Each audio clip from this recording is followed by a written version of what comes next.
Hello everyone, good morning. So today we're going to start with 5th Jan का newspaper. Center clears 19,744 crore green hydrogen mission.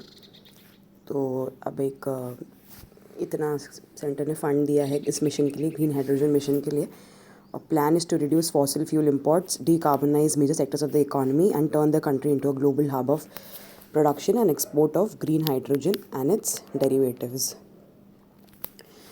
तो सबसे पहले तो green हम देखते हैं, जो भी एक न्यूज़पेपर में भी आया है कि जो भी इकॉनमीज़ आजकल की डेट में अपने आप को डीकार्बनाइज़ करना चाहती है. डीकार्बनाइज यानी कि कार्बन एमिशंस को रिड्यूस करने पे फोकस करना चाहती हैं, कार्बन एमिशंस को टोटली एमिट करना चाहती हैं. तो उसके लिए जो है हाइड्रोजन बेस्ड इकॉनमी पे सबका फोकस जा रहा है. तो हाइड्रोजन बेस्ड इकॉनमी पे ध्यान जा रहा है सबका. तो इसीलिए हम देख रहे हैं कि हाइड्रोजन जो है, फिर उन्होंने कुछ बताया प्रोमिसेस एंड चैलेंजेस. तो हाइड्रोजन बोलते हैं ग्रीन तभी होगा जब सारे इनपुट्स उस हाइड्रोजन को बनाने के लिए ग्रीन हो. ग्रीन हो कैसे? यानी कि जैसे बता रहे हैं कि decarbonisation plans of many countries include green hydrogen because combusting hydrogen releases only heat and steam. तो कह रहे हैं कि अब जब आप हाइड्रोजन को बर्न करते हो, कंबशन करते हो, तो ओनली हीट एंड स्टीम जो है जनरेट होता है. तो वो ग्रीन इसलिए होता है. और आपके इनपुट्स भी सारे ग्रीन हैं. आप जो भी चीज़ उसको है, मतलब जिस वे से आप उसको प्रोड्यूस करने की कोशिश कर रहे हो, वो सब ग्रीन है. उसमें आपका कोई एनर्जी कंजम्पशन नहीं हो रहा है. और जो एमिशंस भी हो रहे हैं वो सिर्फ हीट और स्टीम ही हो रहे हैं. 60% of India's energy comes from fossil fuel sources. तो ये तो एक फैक्ट है, ये तो डेटा है. याद कर लेते हैं कि भाई हमारा जो फॉसिल फ्यूल्स पर जो डिपेंडेंट है वो 60% है. The production mode of choice of green hydrogen is through the electrolysis of water. तो ग्रीन हाइड्रोजन कैसे प्रोड्यूस होता है? To the electrolysis of water. Electrolysis of water. Water का electrolysis of water, also known as electrochemical water splitting, is the process of using electricity to decompose water into oxygen and hydrogen gas. तो भाई आप water को तोड़ना, simple भाषा में बोलें तो वाटर के को ऑक्सीजन और हाइड्रोजन गैस में डीकम्पोज करना या ब्रेक डाउन करना इन दो एलिमेंट्स में. और the production mode of course of green electrolysis of water. India currently lacks the required electrolysers and needs cheaper renewable energy. तो अभी जो ज़रूरत है इलेक्ट्रोलाइजर्स को, जो ये काम करती हैं हाइड्रोजन और ऑक्सीजन मॉलिक्यूल में ब्रेक करने वाला, इंडिया में भी नहीं है. Technologies to adapt hydrogen fuel cells for use in vehicles are largely immature in India. तो जो टेक्नोलॉजीज़ जो हैं to adapt hydrogen fuel cells, जो हाइड्रोजन फ्यूल सेल्स हम देखते हैं यूजुअली व्हीकल्स में यूज़ होते हैं, are largely immature in India. तो एक बार हम लोग हाइड्रोजन फ्यूल सेल्स के बारे में पढ़ते हैं क्या होते हैं ये. फिर उसके बाद इस पर लिखा है hydrogen leaks easily and liquid hydrogen reacts explosively with air incurring significant storage and transport costs. तो हाइड्रोजन बहुत ईजिली लीक हो जाती है और लिक्विड हाइड्रोजन जो है रिएक्ट एक्सप्लोसिवली विद एयर. तो ईजिली लीक भी हो जाती है और लिक्विड हाइड्रोजन अगर है तो बहुत फटाक कुछ हो सकता है. तो incurring significant storage and transportation cost. तो आपको उसको संभाल के रखना है. You have to pay due diligence and you have to pay attention कि आप कैसे उसको ट्रांसपोर्ट कर रहे हैं, स्टोरेज कर रहे हैं.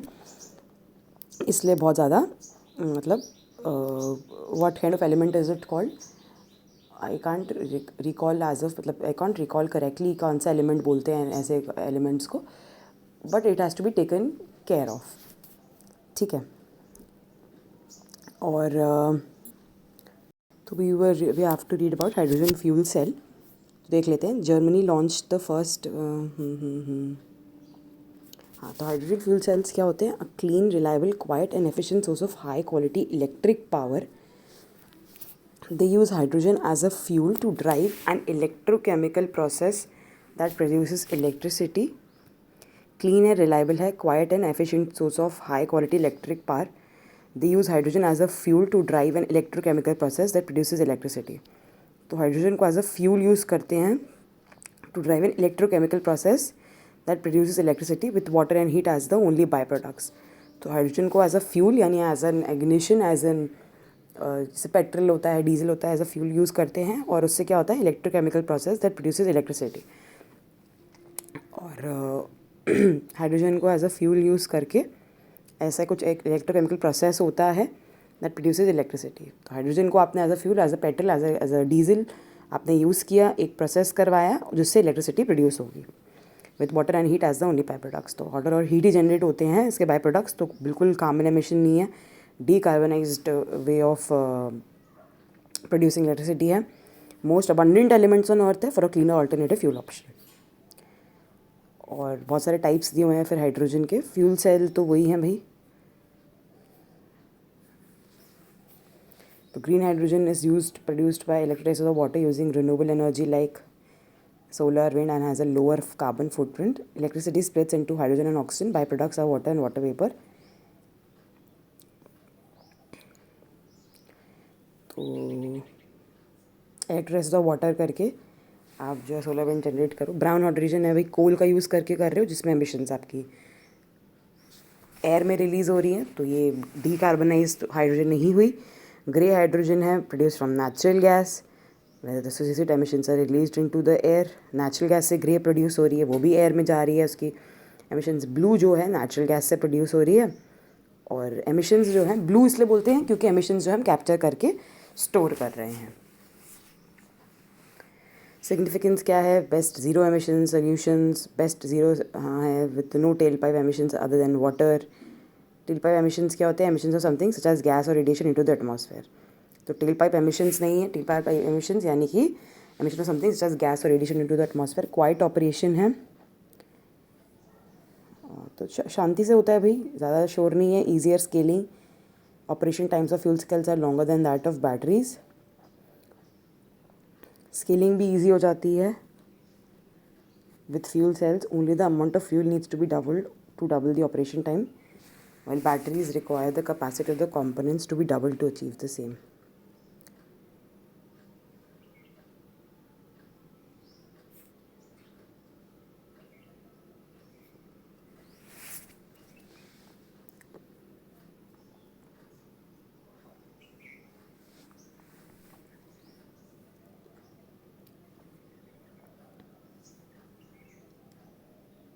हाँ, तो कह रहे हैं ईजी स्केलिंग क्या है कि जैसे फ्यूल सेल्स की अगर आपको ऑपरेशन यानी कि उसका वर्किंग प्रोसेस बढ़ाना है, तो कह रहे हैं कि आपको सिर्फ फ्यूल डबल करना है, यानी आपको हाइड्रोजन का इनपुट ज़्यादा करना है। वेरस बैटरी को अगर आपको उसकी एफिशिएंसी बढ़ानी है, उसका ऑपरेशन टाइम बढ़ाना है, तो आपको बैटरी के अंदर कुछ चेंजेस करने पड़ेंगे।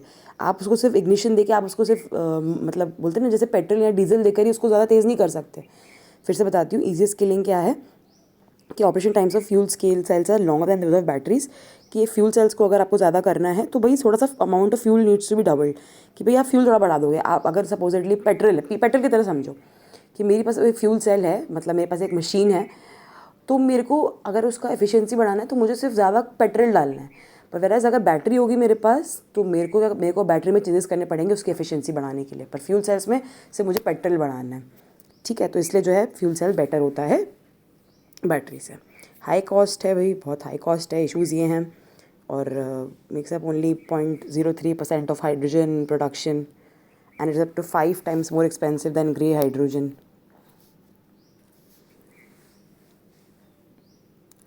फ्रॉम नेचुरल गैस और वर्स ब्राउन हाइड्रोजन भाई बहुत एक्सपेंसिव है, और ग्रे और ब्राउन से भी भाई एक्सपेंसिव है। फिर से याद कर लो, ग्रे है नेचुरल गैस, ब्राउन है कोल, और ब्लू वाले में नेचुरल गैस ही है बट एमिशंस एमिट नहीं होते हैं। हाइड्रोजन स्टोरेज,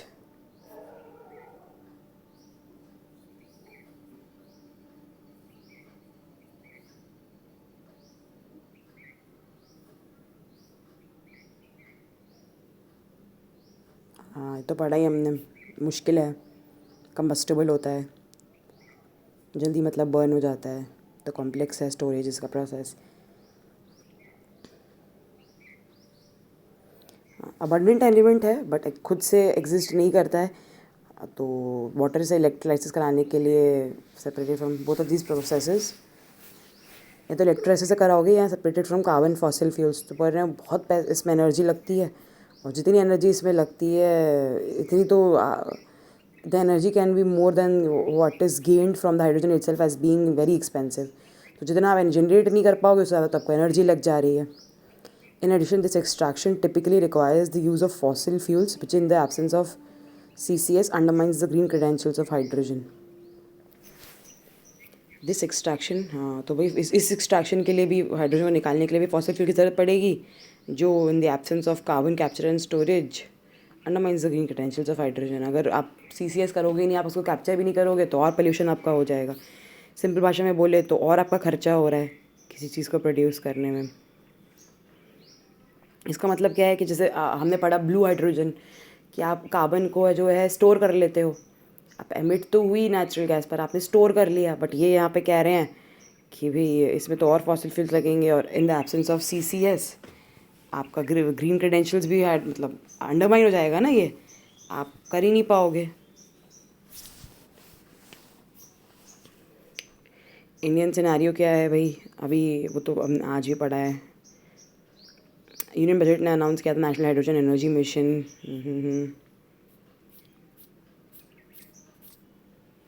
तो let's come back to the newspaper, क्या क्या गवर्नमेंट ने किया है।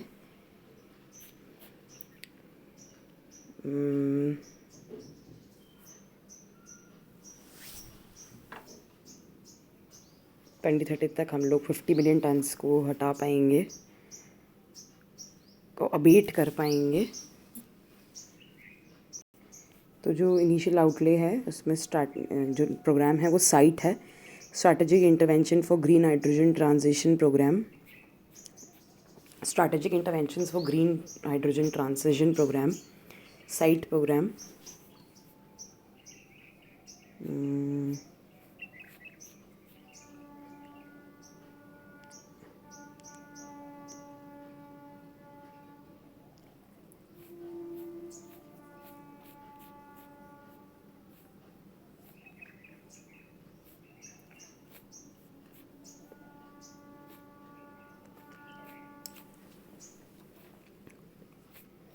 Is sought after as a fuel because its combustion releases only steam.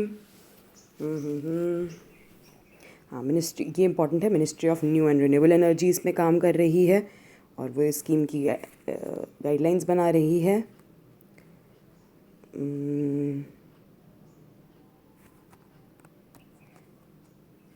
हाँ, कॉस्ट जो है उसके लिए भी इंसेंटिव्स निकाल रही है कि 2030 तक हम इसकी कॉस्ट कम कर पाएँ।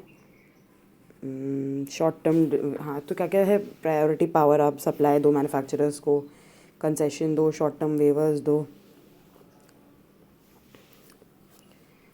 और ट्रांसमिशन कॉस्ट को रिड्यूस कर दो रिस्पेक्टिवली, और सिंगल विंडो क्लियरेंस। तो बहुत अच्छा कर रहे हैं भाई, अपना रेड टेपिज्म हटा रही है गवर्नमेंट एंड ईजी कर रही है प्रोसेस।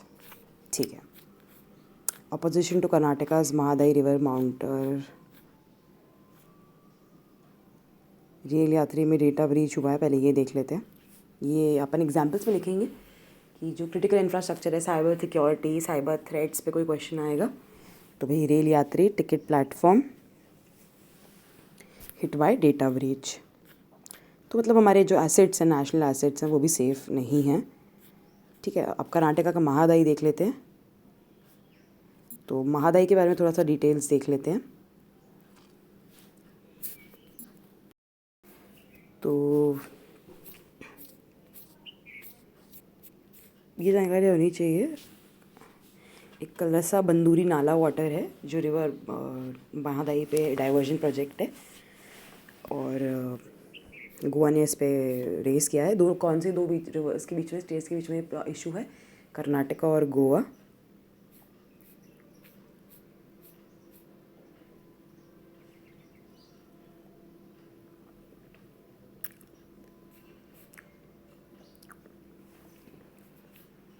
कलसा बंदूरी नाला है।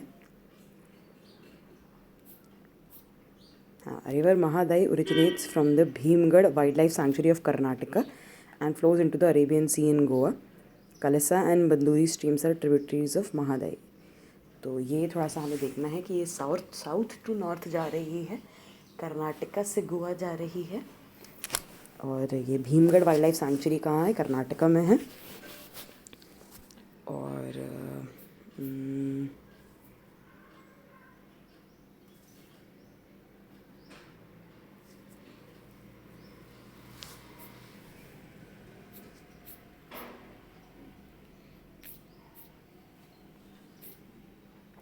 तो ये रिवर डिस्प्यूट्स में ये वाली भी आ जाएगी, महादाई। कावेरी तो आती ही है, अब महादाई भी आ जाएगी। ठीक है।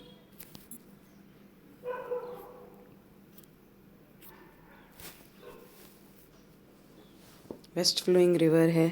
अच्छा, ये तो मैप भी बना हुआ है भाई, कर्नाटका से गोवा जा रही है। ठीक है। रेनफेड रिवर है, मांडोवी भी बोलते हैं।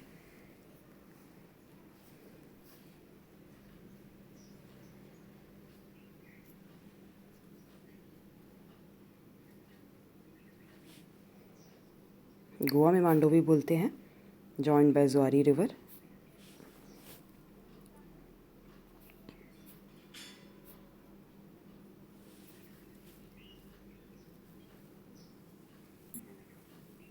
Goa, Karnataka and Maharashtra are parties to the tribunal.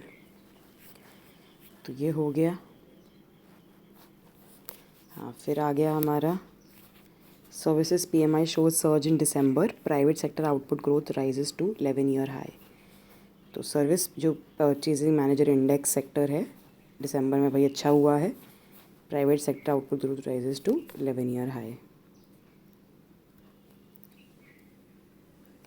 58 हो गया, 56 से लास्ट मंथ। हाँ, reading of 50 on the index indicates no change in business activity levels. 50 से ऊपर 50 होगा तो मतलब कोई चेंज नहीं हुआ, 50 से ऊपर हो यानी कि इम्प्रूवमेंट हुई है, और 50 से नीचे यानी कि बेकार हुआ है, कॉन्ट्रैक्शन हुई है इकॉनमी में।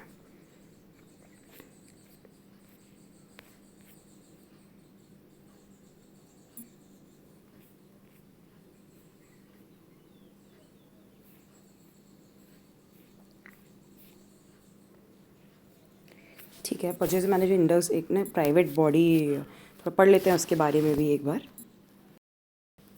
तो परचेजिंग मैनेजर इंडेक्स के बारे में देख लेते हैं।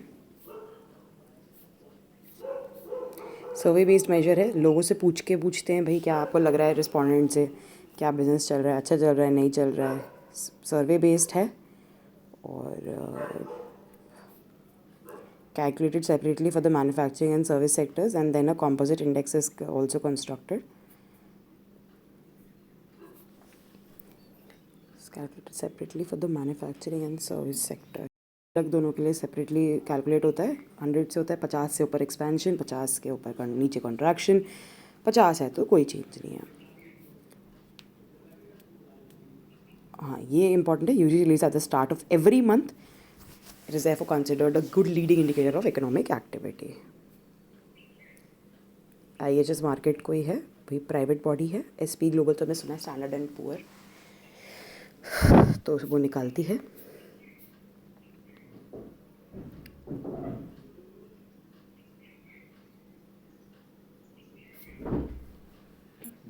पता नहीं है कि PMI के कोई यूजेस नहीं है, अच्छी मतलब देखते हैं कि बूम एंड बस साइकिल क्या चल रही है इकॉनमी में, good indicator of economic activity. और official data, it comes before the official data on industrial output, तो वो भी अच्छा है। तो मतलब यूज़ बाय सेंट्रल बैंक्स भी यूज़, मतलब डिसीजन मेकिंग में भी हेल्प होता है। और इम्पैक्ट जो रहता है, also impact bond and currency markets. ठीक है भाई, यही है। नेक्स्ट पे चलते हैं अभी। इस पर तो कुछ भी नहीं है। हाँ, ये SYL कनाल, सतलज यमुना लिंक कनाल। अभी हमें 2 इश्यूज आज ही पढ़े पेपर में, याद रहने के लिए। वाटर डिस्प्यूट्स में महादाई, कर्नाटका, गोवा, महाराष्ट्र पार्टीज़ हैं। ये सतलज यमुना लिंक पंजाब और हरियाणा भी इनके बीच में है। बाकी तो कुछ भी नहीं है।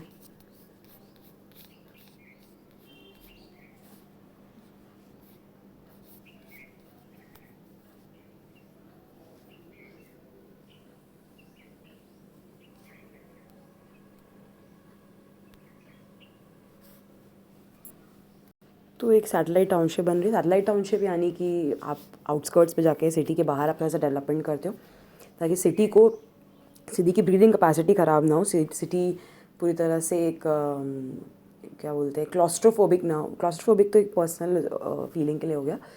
सिटी पूरी तरह से स्टाइफल ना हो जाए। सिटी को आप थोड़ा सा ग्रोथ और थोड़ा सा एक लीवरेज दो, एक थोड़ा सा एक एरिया दो जिसमें वो अपने आप को डेवलप कर सके, वो एज अ मतलब एज ग्रो कर सके, एंड ज़्यादा उस पर बर्डन ना पड़े सिटी पे। तो उसके लिए सैटेलाइट टाउनशिप ग्रो कर रहे हैं। एंड गुवाहाटी में लॉक पेपर मिल एक थी, उसको लॉक कर दिया था किसी कारण से। तो उसको एक बिजनेस ओरिएंटेड सैटेलाइट टाउनशिप बनाएंगे गुवाहाटी का। 550 एकर्स में है ये, नागांव पेपर हिल मिल है। तो वो सैटेलाइट टाउन इंपॉर्टेंट है, आप एक बाहर टाउनशिप बनाते हो।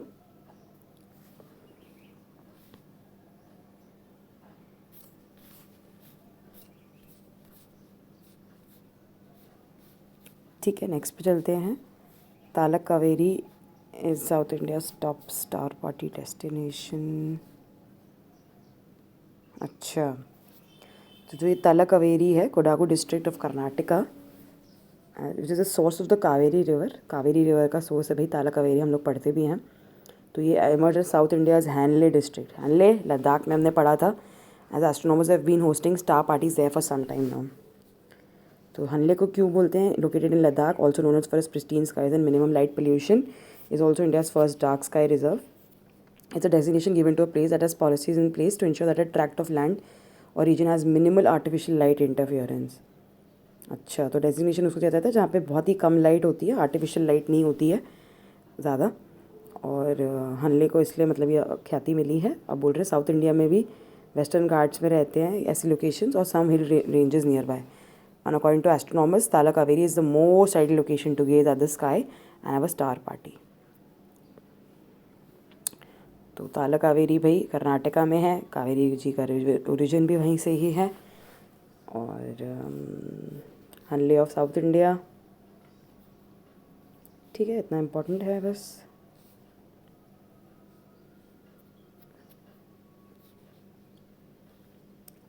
Astronomy में there is something called the bottle scale which measures the night sky's brightness in a location on a 9-level numerical scale. Bottle scale brightness देखेगा, the lesser the numerical scale it qualifies for a better dark sky location. कम होगा number 3 होगा तो मतलब कम brightness है and अच्छा मतलब माना जाएगा, ऑब्वियसली है ना। ज़्यादा डार्क होगा अच्छे से स्टार्स दिखेंगे।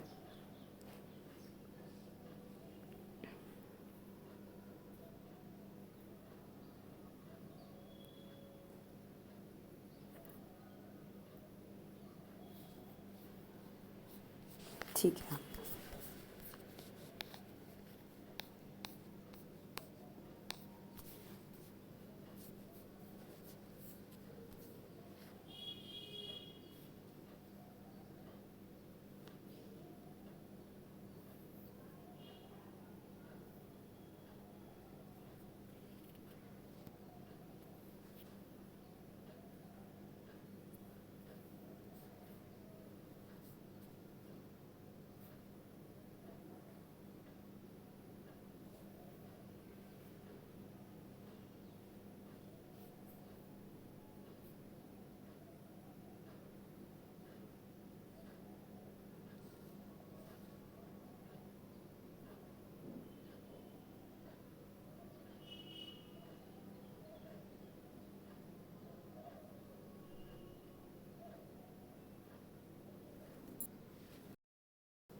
This is not important.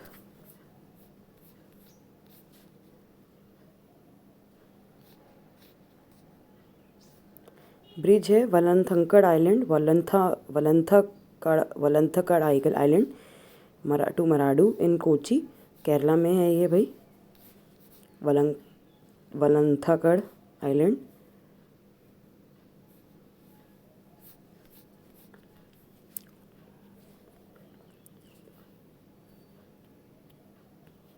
तो food safety and standards regulations के अकॉर्डिंग एक जो इलायची है, कार्डमम है, उसमें बोल रहे हैं कि हद से ज़्यादा जो है पेस्टिसाइड इंसेक्टिसाइड पाया गया है, रेसिड्यू मिला है।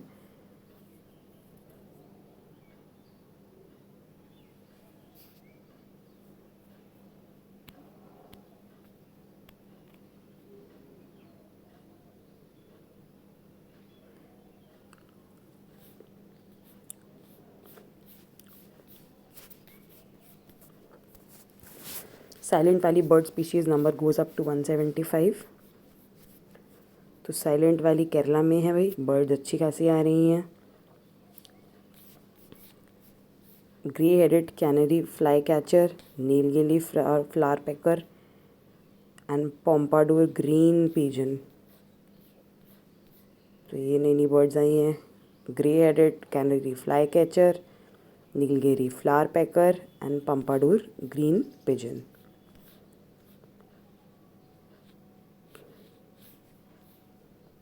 और भी नाम दिए हुए हैं। तो तुम्हें पता भी है कि बर्ड के नाम के आगे कलर अगर लिखा होगा तो बर्ड्स हो जाएंगी।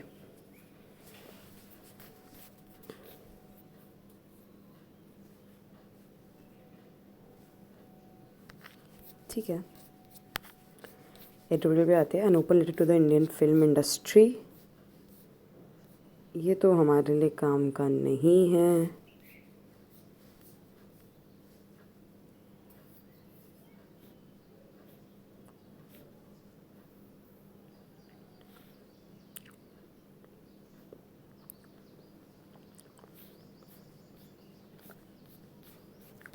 हाँ, ये इंपॉर्टेंट है। The values of local self governance.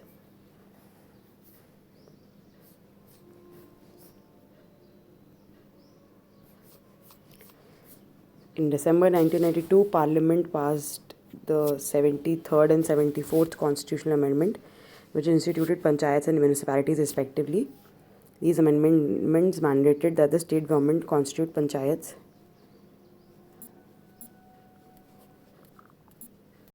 तो 3 FF फंड्स फंक्शंस फंक्शनरीज़ को भाई लोकल गवर्नमेंट को सौंप दो। पंचायती राज बनाओ विलेज पे, ब्लॉक लेवल पे, डिस्ट्रिक्ट लेवल पे। म्यूनिसिपैलिटी बनाओ भाई, म्यूनिसिपल कॉर्पोरेशन, म्यूनिसिपल काउंसिल, नगर पंचायत। और कॉन्स्टिट्यूशन से इनकी पावर डिराइव हुई है भाई। और कुछ ना कहीं जगह पे ये इनफेक्टिव दिख रहे हैं। क्यों? जैसे रिलायबल वाटर सप्लाई नहीं है, वॉकेबल फुटपाथ्स नहीं है, बेसिक नीड्स भी आपकी एड्रेस नहीं कर पा रही हैं। Urban residents tend to blame corrupt politicians for these civic wars. However, as we celebrate the 30th anniversary of these reforms, it is important to ask fundamental questions. Why should local governments be empowered? Why are they weak despite constitutional reforms? How can the idea of local governance be revived? So the normative basis of local self-governance, तो normative base यानी कि किस लिए बनाए गए थे ये normative value क्या है, वैल्यू क्या थी इसके पीछे। तो it is link to the idea of subsidiarity and typically grounded on 2 broad arguments. Principle of subsidiarity यानी कि आप लोवेस्ट लेवल तक जो है ताकत दे दो उनको अपनी रूल्स बनाने के लिए। फर्स्ट है, it provides for efficient provision of public goods since governments with smaller jurisdictions can provide services as per the preference of the residents. Efficiency हो जाती है। सेकंड है, डीपर डेमोक्रेसी होती है भाई, लोगों के पास गवर्नमेंट रहती है तो एंगेज कर पाते हैं पब्लिक अफेयर्स में। और इंडिया का जो एजेंडा है वो भी इन सब 2 चीज़ों से आया है कि भाई सेल्फ गवर्नमेंट के इंस्टीट्यूशन की तरफ वर्क करें, including the powers to prepare implement plans and schemes for economic development and social justice. तो भाई provide for the reservation of seats and women in local council and institute participative forums like. तो वही फ़ायदा ही फ़ायदा है। Implements plans and schemes for economic development and social justice. तो ये सारी वैल्यूज़ हैं। लोकल इलेक्शंस हो रहे हैं, रिजर्वेशन ऑफ सीट्स है वुमेन के लिए, SC STs के लिए, ग्राम सभाज हैं, आप पार्टिसिपेट कर रहे हो, पार्टिसिपेटिव डेमोक्रेसी आ रही है। कोर वैल्यूज़ जो हैं, deep to entrench the deep local democracy और इकोनॉमिक डेवलपमेंट हुए। Debates on the roles and responsibilities of local government should be foregrounded by these normative values which are found expression at least in some regard in the constitution. तो कह रहे हैं कि despite the constitution promise of local self government, अब कभी ना कभी promise तो हुआ है बट फिर भी कहीं ना कहीं इनहेरेंट जो है अंदर उनके कुछ ना कुछ कमियां हैं, लिमिटेशंस हैं। तो वो लिमिटेशंस क्या हैं भाई? स्टेट के पास डिस्क्रेशन नहीं है कैसे उनको पावर यूज़ करनी है, लोकल टैक्स कैसे लिवाई करना है। State governments are reluctant to implement the 74th amendment as cities are economic power houses and controlling urban land is important for financing state government and political parties. The courts have also mostly interpreted the 74th Amendment narrowly, allowing state governments to retain their control over cities. तो भी state government को भी control करने दिया है 74 amendment का। Courts ने भी कोई अच्छा कभी मतलब ये नहीं बताया कि बहुत इंडिपेंडेंट है, नहीं। एक एग्जांपल भी दिया है इन्होंने। पटना हाई कोर्ट ने बोला है भाई कि जो बिहार म्यूनिसिपल कॉरपोरेशन के कुछ अमेंडमेंट्स हैं वो अनकॉन्स्टिट्यूशनल हैं। तो भाई ऐसा बोल दिया उन्होंने। और उन्होंने जो अपॉइंटमेंट की जो पावर थी ग्रेड CD की of municipality from the empowered standing committee of the municipality to the state government. अच्छा, तो जो वो अमेंडमेंट था उसने क्या किया था कि भाई म्यूनिसिपैलिटी के पास जो पावर थी वो स्टेट गवर्नमेंट को दे दी थी।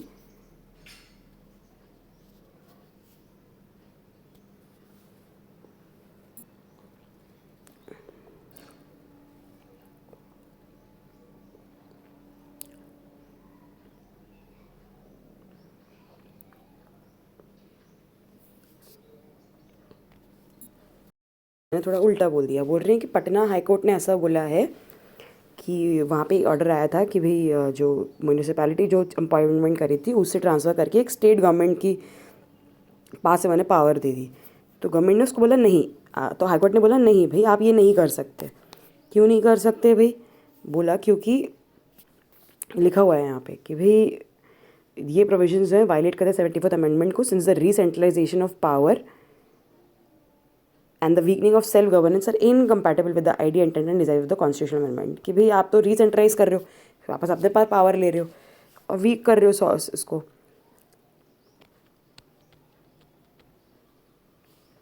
तो भाई ये बोल रहे हैं जजमेंट जो है अनप्रेसिडेंटेड है क्योंकि ये स्टेट का municipal laws against the letter and spirit of the 74th amendment देखा, और भाई फिर से एक अच्छी पोजीशन इस्टेब्लिश कर देगा अगर मतलब लोगों को पावर आई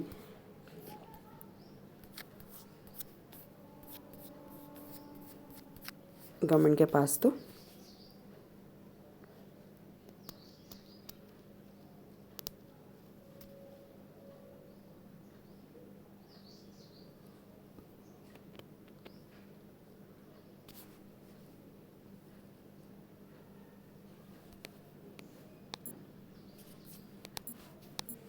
फिर इन्होंने उसी से एंड किया है कि भाई डिबेट्स जो फेडरलिज्म की कभी भी डिबेट होती है तो तीनों पावर लेवल, तीनों power structure, central, state and local government, तीनों को भाई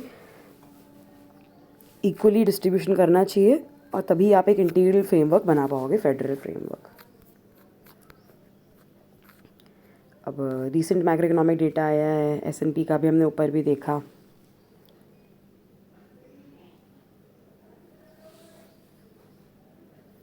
और जो 8 कोर इंडस्ट्रीज का डेटा आया था तो उन्होंने बोला मैन्युफैक्चरिंग जो है और सर्विस सेक्टर है भाई अच्छा ही है।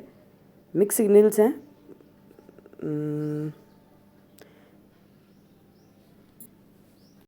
मैन्युफैक्चरिंग तो अच्छा हुआ है, गेन किया है, बट इन्फ्लेशन जो है still it is the concern.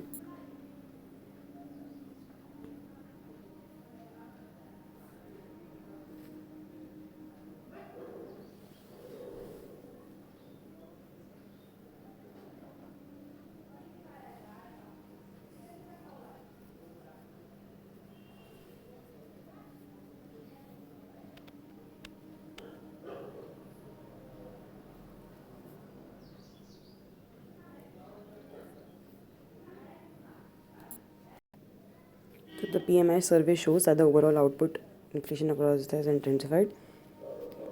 Selling prices are facing in. Policy makers can ill afford to drop their guard on inflation at this stage. तो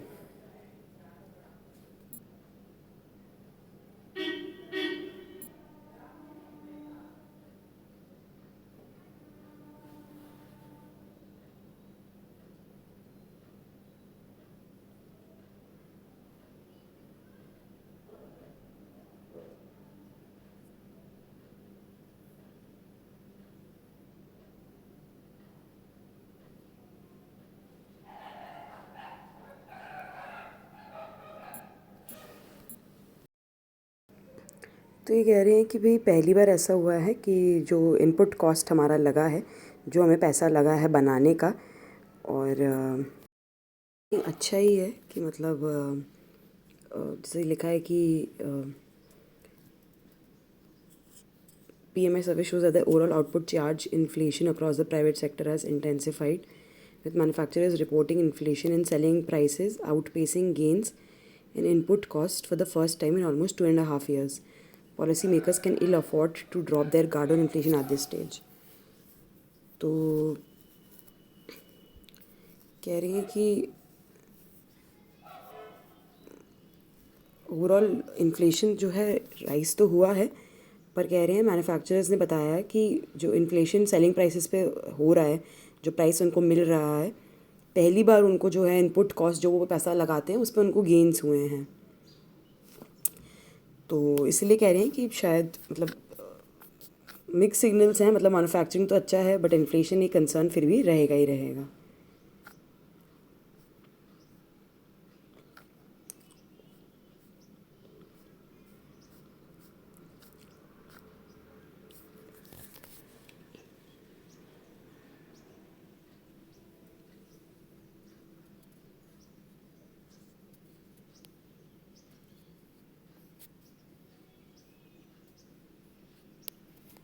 का एग्जांपल दिया है कि बच्चे वहाँ पर जैसे वीडियो गेम्स खेलते हैं तो उनके लिए टाइम लिमिट कर दिया है। तो ऐसे कह रहे हैं इंडिया में भी 3 चीज़ों का मिश्रण होना चाहिए, economic rights, individual freedom and social imperatives. तो ये तीनों चीज़ें होनी चाहिए। इकोनॉमिक राइट्स होनी चाहिए आपके पास, इम्पेरेटिव राइट्स होनी चाहिए, सोशल इम्पेरेटिव्स कि भाई कैसे बच्चों को कितना आई स्ट्रेन देना है, कितना नहीं देना है, और इंडिविजुअल फ्रीडम की भी बात आती है कि भाई मेरी मर्ज़ी अगर गेम खेलने की तो उसको भी आपको बैलेंस करके चलना है।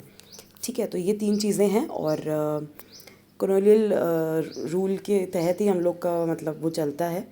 कॉलोनियल एक्ट जो है पब्लिक गैंगलिंग एक्ट 1867, तो उसी के उस पर हम लोग चल रहे हैं। और गैम्बलिंग स्टेट सब्जेक्ट है, बट लॉटरी जो है वो सेंट्रल गवर्नमेंट का सब्जेक्ट है, तो ये हमें पता होना चाहिए।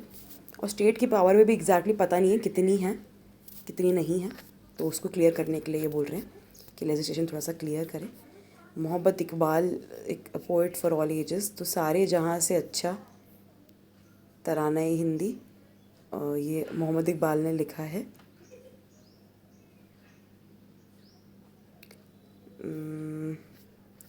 थोड़ा सा नेगेटिव टोन में है ये आर्टिकल, मतलब हम ये यूज़ नहीं कर सकते अपने आंसर्स में।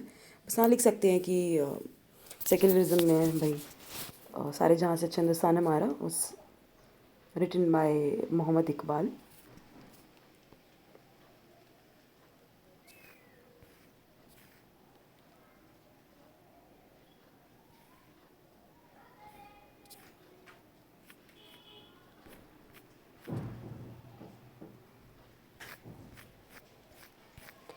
सो next move on to the next वाला।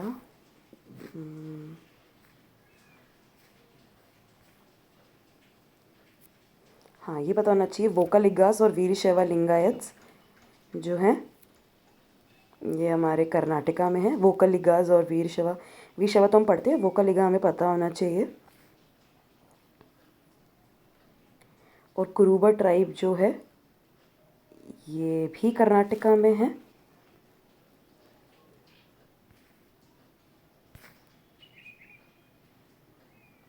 एंड आई डोंट थिंक और कोई है। ठीक है, बस वोकालिगास पता होना चाहिए एंड कुरुबा ट्राइब कर्नाटका में।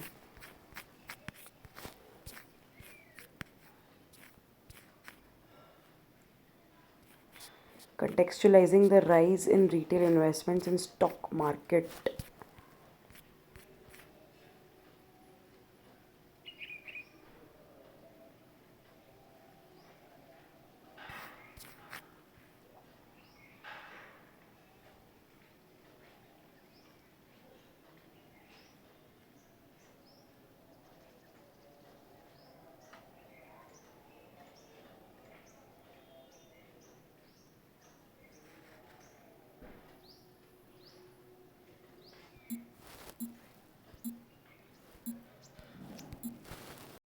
तो कह रहे हैं कि भाई जैसे इस बार मतलब closure look at asset ownership on a house. पहले तो ये बता रहे हैं कि एक आर्टिकल आया था उसमें इन्होंने बताया था कि जैसे फॉरेन आउटफ्लोज जब हुए थे, जब मतलब वर्ल्ड इकॉनमी में थोड़ा सा टर्मोइल आया था, तो जो हमारे यहाँ से पैसा बाहर जाने लगा था, एफपीआईज़ का जो आउटफ्लो था वो आउटफ्लो होने लगे थे हमारे एफपीआईज़, फॉरेन पोर्टफोलियो इन्वेस्टमेंट। तो तब हमारे डोमेस्टिक इंस्टीट्यूशनल इन्वेस्टर्स हैं जो यानी हमारे देश में इन्वेस्ट करने वाले, उन्होंने हमें बचा लिया था। उन्होंने हमारे कंट्री में मतलब जो प्राइवेट इन्वेस्टर्स हैं उन्होंने इन्वेस्ट किया था। तो कह रहे हैं कि डिस्पाइट इंक्रीज़ हुआ है लोगों का इन्वेस्टमेंट फाइनेंशियल एसेट्स में, बट अभी भी वो सिर्फ 8% है। तो वही बता रहे हैं कि भाई इंडियंस जो है यूजुअली रियल एस्टेट और गोल्ड में इन्वेस्ट करते हैं, बट ड्रामेटिक शिफ्ट दिखा है फाइनेंशियल एसेट्स में भी, बट वो भी सिर्फ अभी 8% ही है। और बैंक ऑफिस डिपॉजिट्स हैं जो ज़्यादातर ही दिखाए जाते हैं। इसमें देखते हैं क्या बता रहा है भाई ये।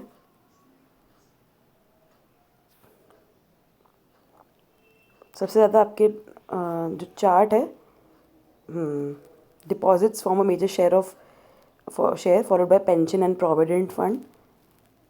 तो भाई फाइनेंशियल एसेट्स क्या क्या होते हैं, तो उसमें डिपॉजिट ज़्यादा हैं, फिर पेंशन आएगा एंड प्रोविडेंट फंड से जो पैसा आएगा, है ना। इक्विटी और म्यूचुअल फंड कम है, ऑब्वियसली डिपॉजिट ज़्यादा ही रहेंगे।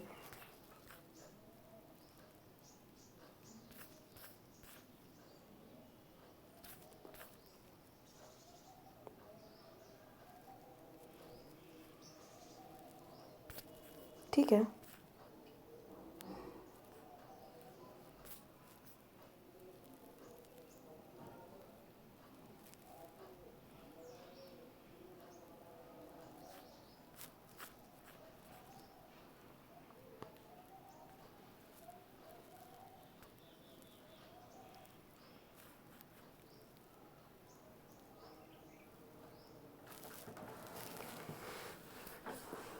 While bank deposits occupy a major share in the ownership mix,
rise in repo rate, अगर बोल रहे हैं रेपो रेट बढ़ता है तो डिपॉजिट रेट्स भी बढ़ जाते हैं, क्योंकि रेपो रेट का मतलब ही ये कंटेन करने के लिए होता है कि थोड़ा सा इकोनॉमी में इन्फ्लेशन घटे, लोग कम स्पेंड करें, लोग कम खर्चा करें, तो डिपॉजिट्स का रेट भी बढ़ेगा ही बढ़ेगा। और ऐसा ही कह रहे हैं।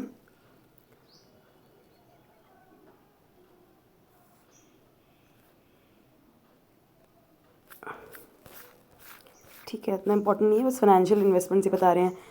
फाइनेंशियल इंस्ट्रूमेंट्स में इन्वेस्टमेंट राइज हुआ है आफ्टर ये। हमने जल्लीकट्टू डिस्कस किया था, तमिलनाडु का गेम है। और भाई डिस्क्राइबिंग जल्लीकट्टू, वो बोलते हैं कि जो precious indigenous breed of life stock है उसको प्रोटेक्ट करने के लिए वो ये गेम खिलाते हैं। और ये जो गवर्नमेंट ने आर्ग्यू किया कि ये principles of compassion and humanity को बिल्कुल भी वायलेट नहीं करते हैं, और अगर आपने ऐसा बैन किया तो आप हमारी कल्चर के खिलाफ जाओगे, hostile to culture and against insensitivity of the community. तो भाई उन्होंने बोला है कि animal life was inextricably connected to the life of humans, हमने कल भी देखा था। तो एनिमल क्रूअल्टी पे है बेसिकली, इशू है जल्लीकट्टू है, बुल रेसिंग है, ये पता होना चाहिए, और तमिलनाडु का है, ये इंपॉर्टेंट है। कम्बाला हमने डिस्कस किया था, बफेलो रेस है और कर्नाटका में होती है, ये तमिलनाडु में होती है bull racing. Why has a high powered committee been formed in Ladakh. तो ये बनाई गई थी भाई, क्यों बनाई गई थी? अच्छा, हाँ, तो वो बोल रहे हैं कि जो मेंबर्स हैं न्यू कमेटी की, जो कमेटी बनाई थी, वो बोल रहे हैं कि प्राइमरी मेंशन तो है ही नहीं कि एसटी 6 शेड्यूल में इसको इंक्लूड किया जाएगा। और जो 6 शेड्यूल है अंडर आर्टिकल 244 प्रोटेक्ट करता है autonomy of the tribal population through creation of ADCs और। तो भाई process protects the autonomy of tribal population, तो वही डिमांड है उनकी कि भाई हमें 6 शेड्यूल में डाला जाए ताकि हम एडीसीज के थ्रू अपने लद्दाख रीजन को कर पाएँ। और एडीसीज के पास क्या पावर होती है? Can frame laws on land, public health and agriculture. 10 autonomous council exist करते हैं AMTM में, असम, मेघालय, त्रिपुरा और मिज़ोरम में। तो भाई ये बता रहे हैं 6 शेड्यूल में डालना चाहते हैं, एडीसीज बन जाते हैं, आप लैंड पे, पब्लिक हेल्थ, एग्रीकल्चर पे आप बास कर पाओगे। और 80% जो है लद्दाख में ट्राइबल्स हैं। तो भाई यही है, अब क्या बोलें, कुछ इम्पोर्टेंट और है, लेट मी सी।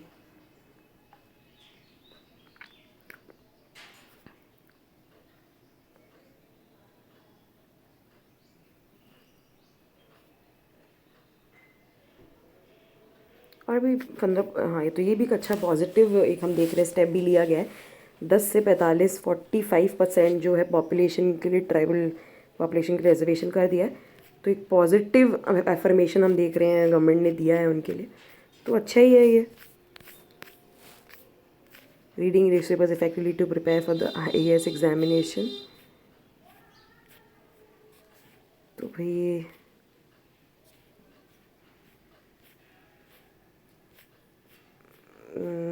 ये इम्पोर्टेंट नहीं है, ये आप खुद से पढ़ लें। किन्होंने लिखा है ये? अच्छा, गामिनी सिंगला ने लिखा है। नेक्स्ट पे चलते हैं।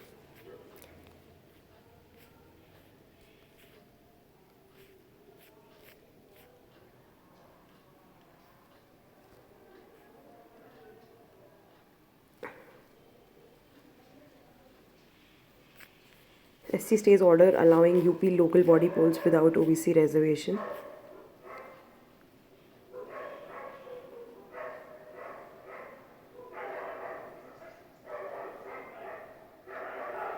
तो इलाहाबाद हाई कोर्ट ने बोला था कि हाँ भाई इलेक्शन बिना रिजर्वेशन के हों। सुप्रीम कोर्ट ने बोला है भाई बिना रिजर्वेशन के इलेक्शंस हो ही नहीं सकते। तो वही है भाई, ट्रिपल टेस्ट क्या कराया आपने। ट्रिपल टेस्ट हम लोग यूजुअली बात करते हैं, तो ट्रिपल टेस्ट के बारे में हम डिस्कस करते हैं। पहले तो ये है ट्रिपल टेस्ट। पहला तो है भाई स्टेट को कमीशन अपॉइंट करनी है, फिर डेटा कलेक्ट करना है, और तीसरा है कि फिर आप देखो कि अगर हैं उनमें तकलीफ़ है, उनको नहीं वो उठ पाए हैं, they have not cross the threshold, they have not reach the upper echelons of the ladder, तो then allocate reservation to them in the local bodies। तो वही था इसमें लॉन्स। फिर नेक्स्ट पे चलते हैं। इस पेज पे तो आई डोंट थिंक और कुछ इम्पोर्टेंट है, तो पॉलिटिकल है। ये हमें आइडिया होना चाहिए। App based attendance for MNREGA is a strike on poor. बस हमें पता होना चाहिए ऐप बेस्ड अटेंडेंस सिस्टम कर दिया है, उसको क्या बोलते हैं, आइडिया किसी को कुछ? It is called national mobile monitoring system. ठीक है, नेक्स्ट पे चलते हैं।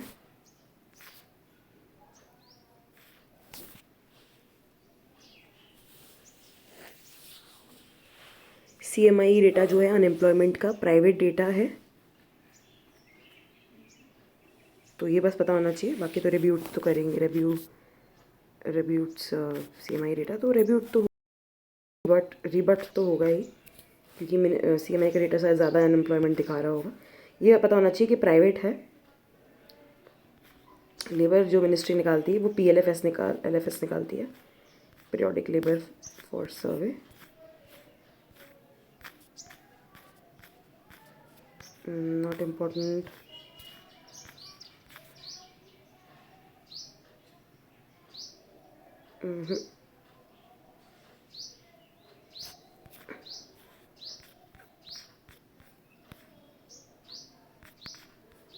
हाँ, ये प्रसार भारती वाला है। तो भाई क्या है इसमें?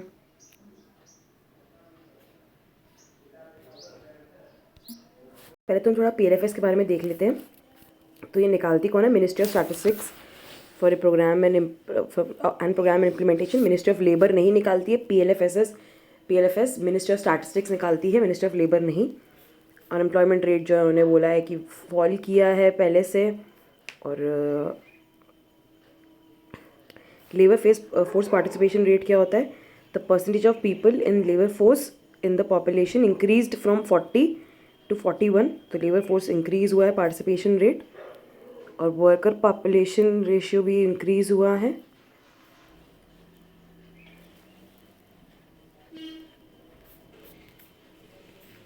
माइग्रेशन रेट जो है वो among women was 48 and 47 in rural and urban areas. The migration rate is 28.9%। Unemployment rate जो है percentage of unemployed person in the labor force। Labor force according to the current weekly status is number of person either employed or unemployed on an average in a week in preceding the date of the survey। तो एक हफ्ते पहले जो इतने भी लोग हैं employed हैं या अनएम्प्लॉयड हैं, जो चाहते हैं काम करना, ऊपर हमने पढ़ा वर्किंग और सीकिंग वर्क और अवेलेबल फॉर वर्क, उसको लेबर फोर्स बोलते हैं। करंट वीकली अप्रोच क्या होती है? अर्बन एम्प्लॉयमेंट जो PLFS है वो करंट वीकली पे है. Under CWS, a person is considered unemployed if he or she did not work even for 1 hour on one day during the week but sought or was available for work. तो उसको unemployed मानेंगे अगर उसने 1 घंटे के लिए भी काम नहीं किया हो पिछले 1 हफ्ते में, पर काम ढूंढा, काम करना चाहते थे और एक भी काम नहीं मिला उन्हें. Worker population ratio is defined as a percentage of employed persons. तो वो परसेंटेज है भाई, कितने लोग एम्प्लॉयड पर्सनस हैं पॉपुलेशन में.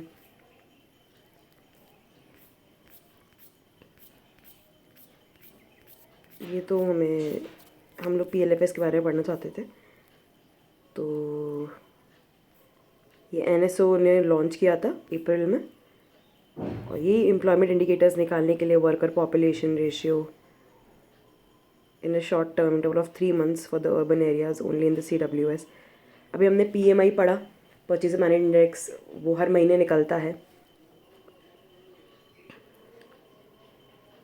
और ये तो बोल रहे हैं हर 3 months में निकालते हैं फॉर अर्बन एरियाज. और रूरल और अर्बन में हर साल तो निकलता ही है यूजुअल में.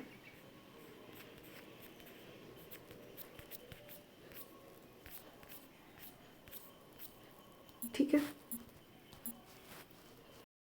ये जानकारी हमें होनी चाहिए कि CWS जो करंट वीकली स्टेटस हमने देखा कि 1 हफ्ता पहले कोई भी दिन काम था या नहीं था आपके पास, तो वो सिर्फ अर्बन एरियाज़ के लिए निकलता है, वैराज एनुअली जो है वो दोनों के लिए निकलता है. साल वाला जो है द रूरल और अर्बन दोनों के लिए निकलता है. पर CWS वाला यानी कि जो हफ्ते वाला है वो सिर्फ अर्बन एरियाज़ के लिए निकलता है.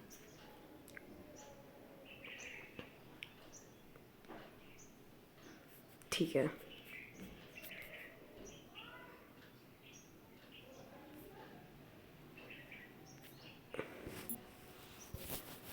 तो अब हम नेक्स्ट पे चलते हैं.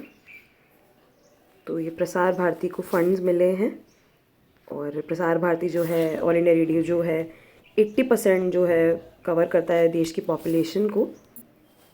सो BIND is broadcasting infrastructure and network development, ये स्कीम है और प्रसार भारती कर रही है. Public broadcaster of the country है भाई, और बहुत इंपॉर्टेंट व्हीकल ऑफ इंफॉर्मेशन है. Through Doordarshan and all India radio they spread and emanate information, distribute information.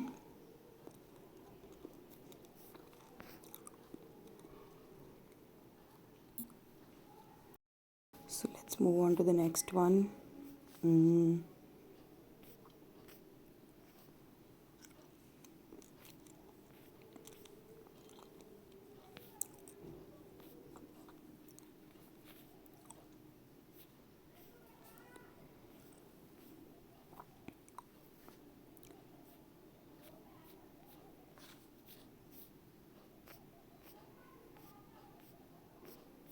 Kuch important, let me see.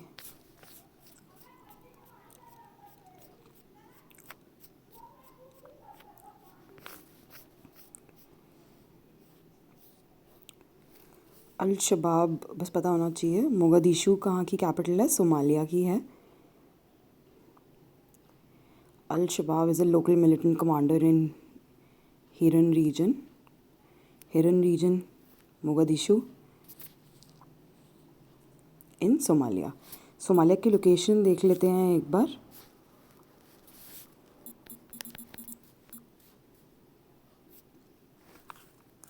East Africa में है, गल्फ ऑफ एडन की खाड़ी, gulf of Aden है, और मोगादिशु इसकी कैपिटल है. East Africa में है, रेड सी का भी बॉर्डरिंग है. ठीक है,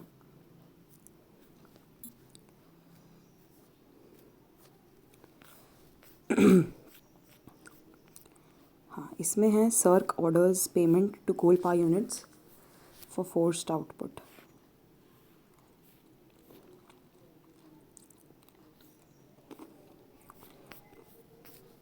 तो सर्क क्या है?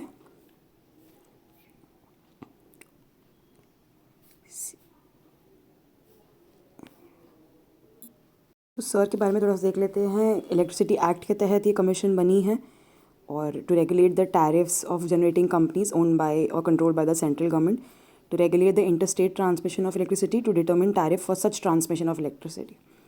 तो पहले तो जो सेंट्रल गवर्नमेंट की ओन कंपनीज हैं उनका टैरिफ रेगुलेट करना, फिर इंटर स्टेट ट्रांसमिशन को रेगुलेट करना, और तीसरा है to determine tariff for such transmission of electricity.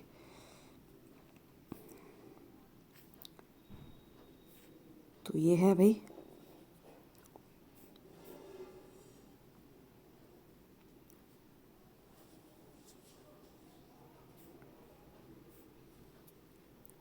तो ठीक है, तो उन्होंने ऑर्डर किया payment to coal power units for forced output. था कि सर ने लास्ट ईयर गवर्नमेंट को बोला था, लास्ट ईयर गवर्नमेंट ने ना एक ऑर्डर इशू किया था कि भाई बिजली की मतलब India invoked an emergency clause in the electricity act to direct plants using imported coal to resume generation to meet high demand. कि भाई आप क्या बोलते हैं कि भाई मतलब बहुत ज़्यादा हाई डिमांड हो गई है और इम्पोर्टेड कोल को यूज़ करिए टू रिज्यूम जनरेशन। तो कह रहे हैं कि सर ने बोला है जो CERC ऑर्डर्स हैं कि भाई आपने फोर्स किया उनको मतलब क्या बोलते हैं, क्योंकि लिखा है कि last year power station using imported coal had ceased operating due to high input prices. तो उनको लग रहा था बहुत हाई प्राइसेस हैं यार, हमें नहीं करना, like they stopped it for some time. तो गवर्नमेंट ने भाई बोला था कि करना ही है क्योंकि हाई डिमांड है। तो कह रहे हैं सर ने बोला है कि भाई पेमेंट करनी पड़ेगी गवर्नमेंट को उनको। तो power tariffs for plants using imported coal should cover their cost as well as reasonable profit margin। तो भी बोला है कि करना ही पड़ेगा। और टाटा पावर ने अपील किया था sir against the tariff fix by the power minister for the directive last year force them to keep operating to avoid a power crisis in the country. तो टाटा पावर ने अपील की थी sir में भाई कि power minister ने तो fix कर दी है, तो अब सब लोग क्लेम कर पाएंगे कि भाई हमें भी दो, हमने भी किया था।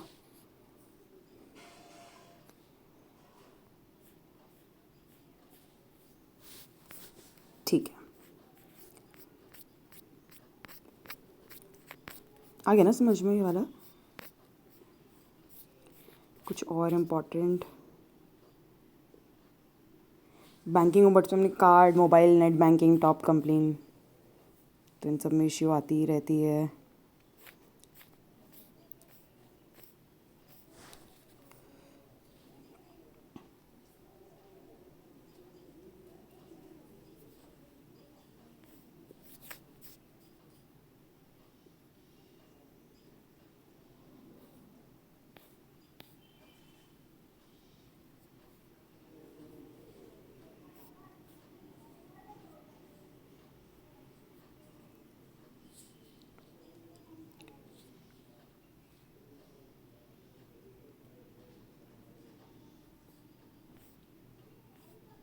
कुछ इम्पोर्टेंट नहीं है। India lags in automation. तो ये इंडिया की स्टोरी है। रोबोटिक्स इंडस्ट्री ने बोला है कि भी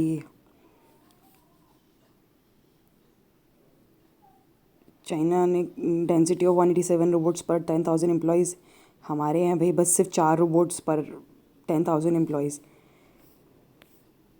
तो we are lacking in industrial prowess, ऐसा लिखा है। The data point tells us how unpenetrated India is when it comes to automation despite its technological advancements. However, we expect this narrative to change rapidly in the era of Industry 4.0.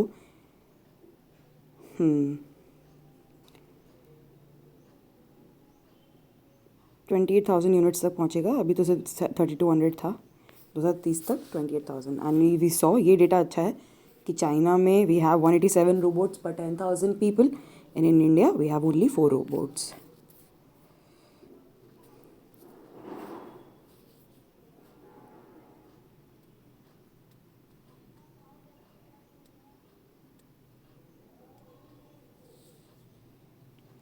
Chennai में 2 ports हैं, एक Kamarajar port है और एक Chennai port. तो नाम से समझ में आ रहा है। बस इतना ही था। Thank you so much everyone.